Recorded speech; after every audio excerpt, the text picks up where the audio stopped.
பிரபல மலையாள எழுத்தாளரும் இயக்குநருமான டி வாசுதேவன் நாயர் மறைவை அடுத்து 2 நாட்கள் துக்கம் அனுசரிக்கப்படும் என்று கேரள முதலமைச்சர் பினராயி விஜயன் அறிவித்துள்ளார்.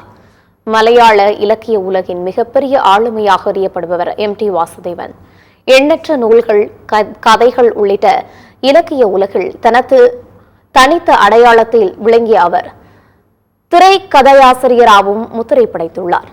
91 வயதான டி வாசுதேவன் மாரடைப்பு காரணமாக கடந்த 11 நாட்களாக கோழிக்கோட்டில் உள்ள மருத்துவமனையில் சிகிச்சை பெற்று வந்த நிலையில் சிகிச்சை பலனின்றி புதன்கிழமை மாலை மருத்துவமனையில் அவருடைய உயிர் பிரிந்தது.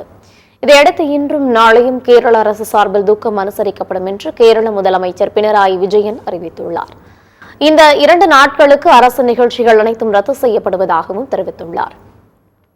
இந்நிலையில் டி வாசுதேவன் உடனான தனது நட்பை நினைவு கூர்ந்து நடிகர் கமல்ஹாசன் சமூக வலைதளத்தில் இரங்கல் தெரிவித்துள்ளார். எழுத்தின் எல்லா வடிவங்களிலும் தனக்கான தனித்துவத்தோடு பங்களித்த ஆளுமை மிக்க ஒரு மனம் ஓய்வு பெற்றிருக்கிறது என்றும் இது பேரிழப்பு எனவும் அவர் குறிப்பிட்டுள்ளார்.